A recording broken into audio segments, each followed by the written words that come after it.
लोकसभा प्रवास योजनेअंतर्गत केंद्रीय हवाई वाहतूक मंत्री ज्योतिरादित्य सिंधिया कोल्हापूर दौऱ्यावर असून आज दुसऱ्या दिवशी त्यांनी चंदगड तालुक्यातल्या बसरगे गवळवाडी या ग्रुप ग्रामपंचायतीच्या वतीनं उभारण्यात आलेल्या सुमारे 1,10,00,000 रुपये खर्चाच्या जलजीवन मिशन अंतर्गत थेट नळपाणी योजनेचं भूमिपूजन केलं।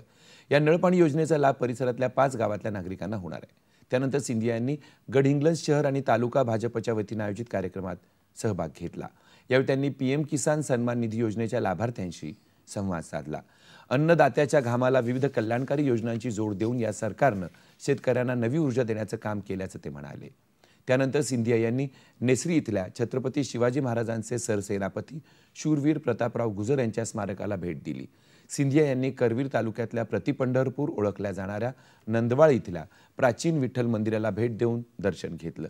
यावेळी सिंधिया यांनी टाळ मृदंगाच्या गजरावर ताल धरला।